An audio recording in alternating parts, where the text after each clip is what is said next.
Greetings. This is Top Hat and Buttered Popcorn. My name is John Savers. I'm your host, and today we'll take a look at a couple of films, beginning with The Pirates of the Caribbean, Curse of the Black Pearl. This film stars Johnny Depp as a Jack Sparrow. It has Orlando Bloom as Will Turner. It has Keira Knightley as Elizabeth Swan. And it has Mr. Price as a governor, the father. And there's also a feature of Jeffrey Rush as a pirate, Captain Barbossa. Cast of many. This particular film looked pretty good, and I don't think that they held back on the coins in producing it, but it does not really do much for the tale of adventure at sea genre. This is a misconceived film blending comedy and horror in a sea adventure context. It just does not work as far as I'm concerned. It's rather pedestrian in many points, and overall I thought just a little tedious. The special effects are effects that we have seen quite a lot now, such as like in the Mummy 2 and so forth, where you see people fighting skeletons and so forth. All that is by now a little familiar. I don't say that it's not well done, it's just that with that familiarity comes a certain ennui with it. I understand that the costumes for this particular film were quite authentic. And who am I to say they weren't? I will just say that they did not seem to me remarkably different from costumes I've seen in the past in pirate flicks. Maybe slightly less garish, but at any rate, I assume that these sets were pretty much authentic also. But this can't really save the film. It can just give it a certain solidity. You note this is helping to make the film a little better looking or more authentic looking, if that's the way you prefer it. But actually, I kind of prefer the garish to the kind of shadowy and dull. At any rate, we do have an actor, I thought, who was pretty good as a comer, and that is Orlando Bloom as Will Turner. He's a young fellow, and I thought he was kind of cut in the mold of Errol Flynn, and was certainly more suitable as a lead, an athletic hero type, a swashbuckling type than Johnny Depp. I think that this particular film exposure will help his career, and certainly Hollywood is in need of some new young male leads, and I think Orlando Bloom would be a place to look. Now, Johnny Depp is said in an interview to have modeled his character off of, at least in part, the Rolling Stone guitarist of note, Keith Richards. Well, maybe so, and I take him for his word in the interview.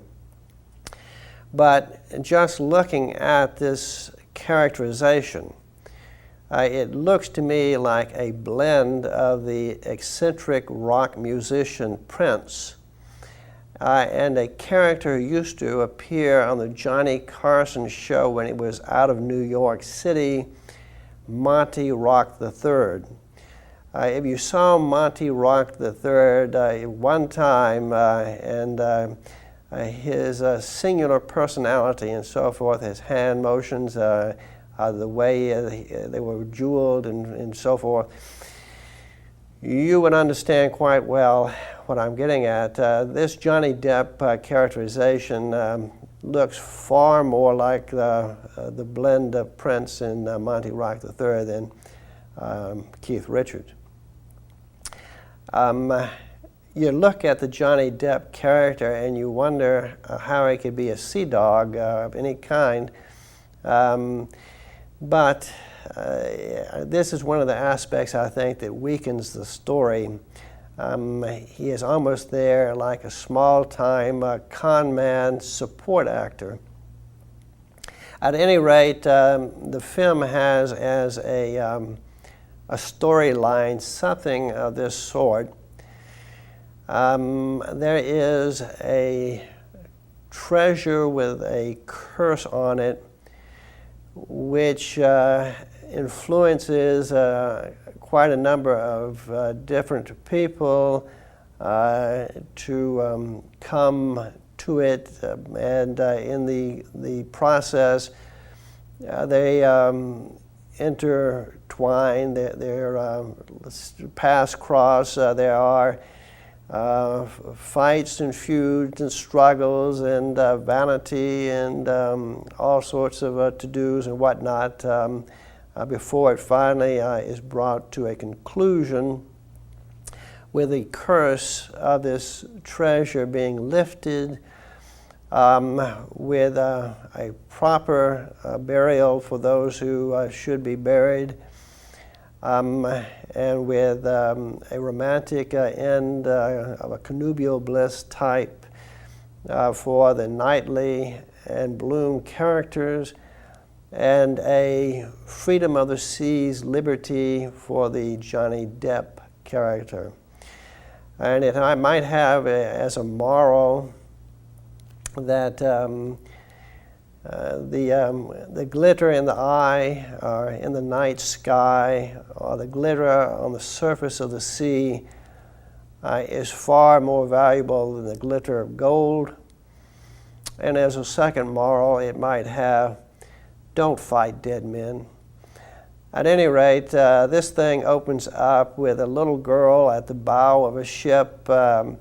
She is maybe 11 or 12 years old. This is the Keira Knightley character as a child, actually. So it's Elizabeth Swann. Now, it might be said parenthetically that there is a suggestion of character and position and so forth by the names. We have, of course, Elizabeth Swann as the daughter of a governor, so we immediately have an idea of the swan being a beautiful, stately bird, kind of a special creature. And we have the Johnny Depp character as Jack Sparrow. And we think of the sparrow as a very ordinary and plentiful bird, a little clever in getting its nutrients and so forth. A wild, free kind of creature. The swan, of course, is not always that way. We have Orlando Bloom's character, Will Turner.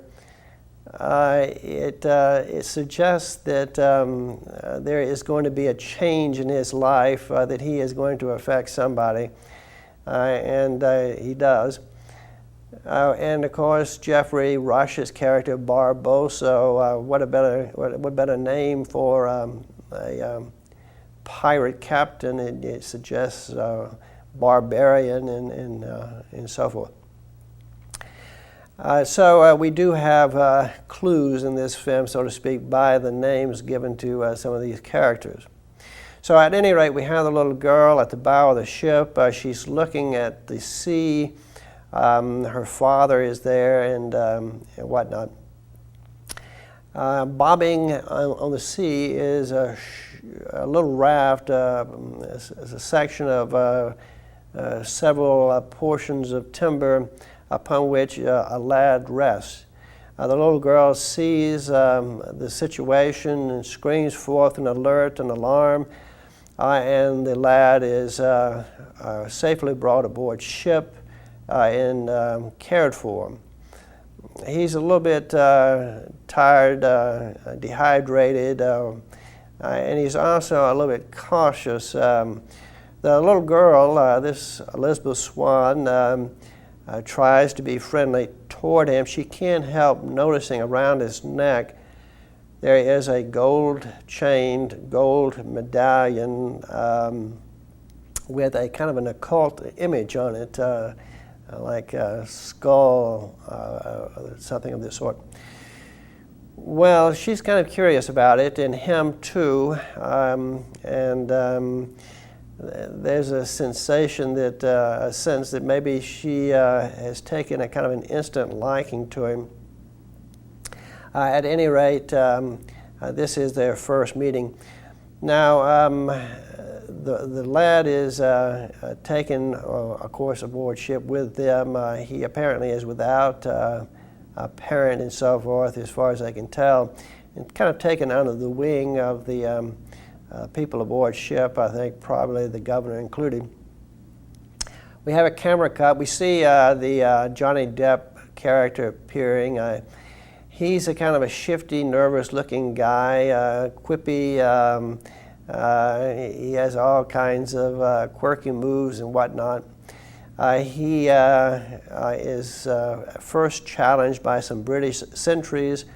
The island that he's at, we'll say something like Jamaica in the Caribbean, I'm not sure exactly. But at any rate, there are some tall-masted ships at anchor, and he comes aboard and is finagling around. He, in point of fact, is looking to gain a ship. We will learn later that he was the captain of the Black Pearl, but there was a mutiny, and he was booted off by the Jeffrey Rush character, Captain Barbosa, and left on a deserted island with just the barest kind of support after the fashion of food and water and so forth. So he's kind of interested in getting his ship back. But here again, you take one look at Johnny Depp and his characterization, you just cannot imagine this guy as being the captain of a pirate ship. It just does not seem to click.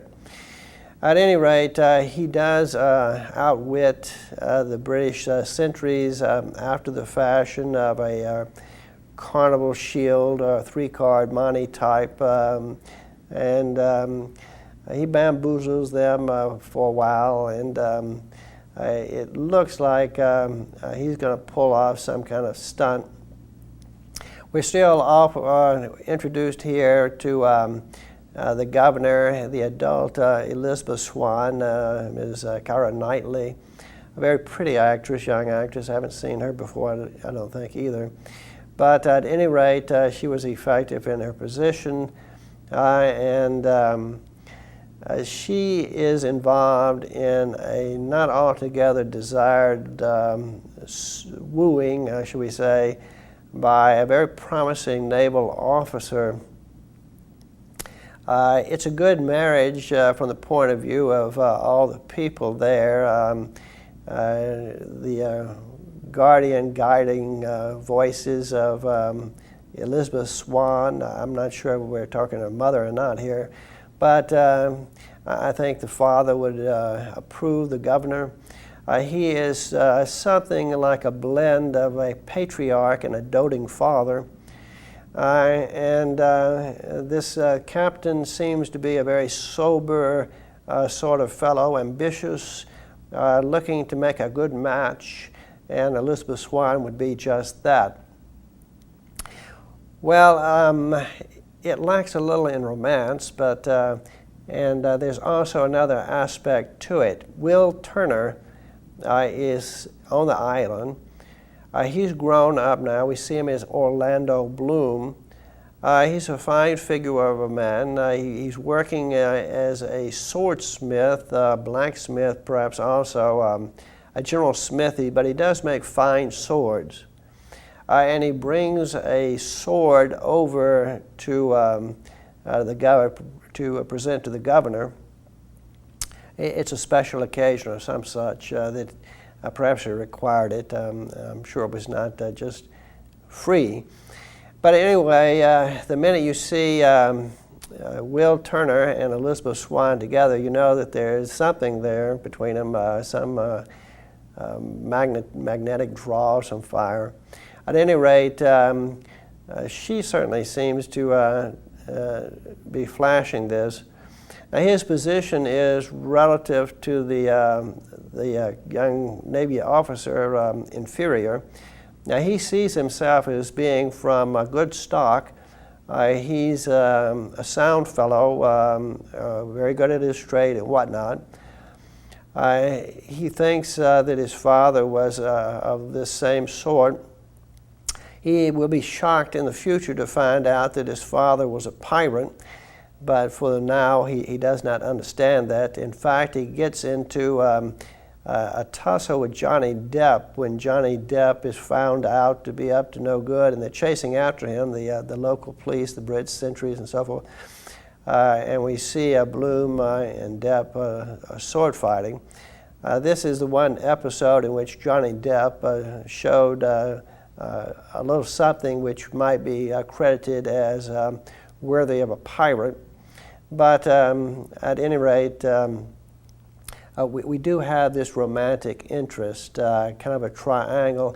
And in fact, Johnny Depp's character, Jack Sparrow, tries to muscle in a little bit himself. So it's kind of a half-hearted, if it works, great. If it's not, well, who would have thought it anyway? He's got all kinds of tarts and whatnot that he is involved with here and there, apparently. But he gets nailed here in this, arrested, thrown into a kind of a dungeon jail. He's not too unhappy about it at all because he has recruited a crew in this island's primary dive where all kinds of potential pirates or wannabe pirates could be had, or anyone else for the right money, promising them loot from a treasure which is located on a deserted island he knows about. He has got his men, and they are going to spring him, and they're going to grab a ship. Meanwhile, we have the governor and the young Navy officer in the prim and proper, behaving after the fashion that one would suppose, occasionally kvetching about all those dirty pirates and whatnot.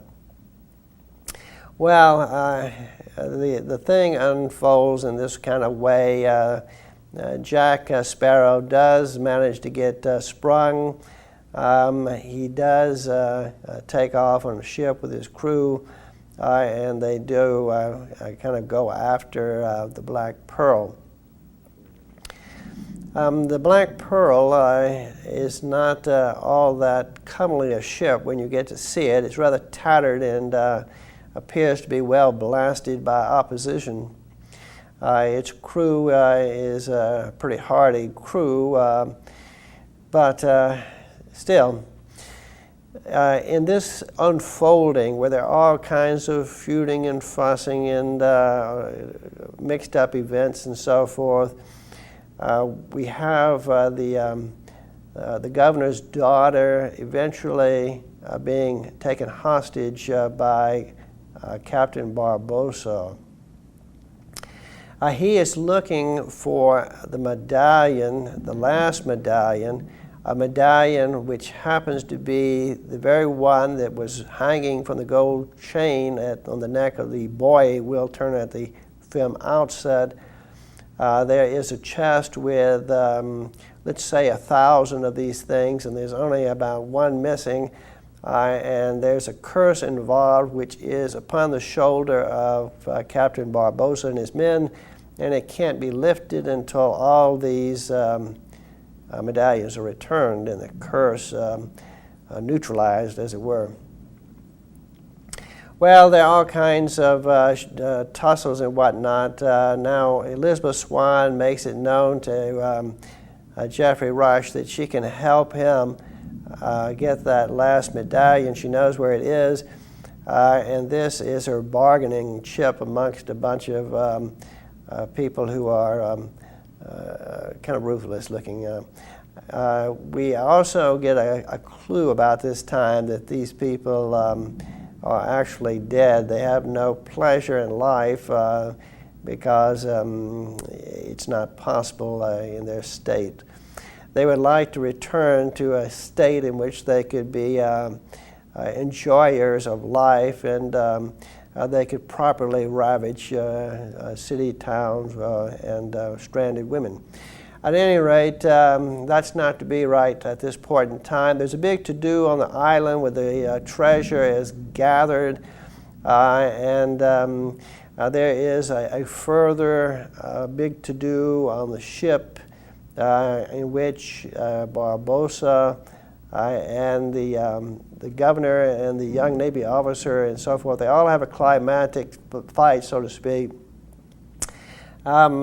Barbossa and his men are still dead at this point in time, but they kind of can morph, as it were, from human-looking to decayed bones, skeletal-looking creatures. And of course, skeletal or not, they're tough pirate swordsmen and fighters and so forth. And you have this rather ludicrous kind of fighting in which, like a naval, British naval officer or enlisted man will, with a sword, cut off the head of a skeleton and so forth. Well, it's hard to believe. At any rate, there is the final to-do in which Johnny Depp is able to return the medallion to the right spot at the right time to lift the curse, making Captain Barbossa and his men all mortal, and at that very point then slaying them as he and his comrades, the British officers, make an end of it. There's sort of a finale to this film in which we see the characters of Knightley and Bloom kind of joined together approvingly by the governor and Jack Sparrow, who was in trouble, possibly could have been hanged as a pirate or a fugitive from the prison, is actually given a reprieve by the governor and set free to roam the seas that he loves in freedom and so forth. However, if he's caught again as a pirate, I'll have to pay the price. Well, it's a rather pedestrian effort anyhow, and I just don't think it worked. Well, folks, that's a wrap, I'm afraid. We're out of time again. This is Top Hat and Buttered Popcorn. My name is John Savers. I'm your host. I do appreciate your tuning in. Hope to see you again next time.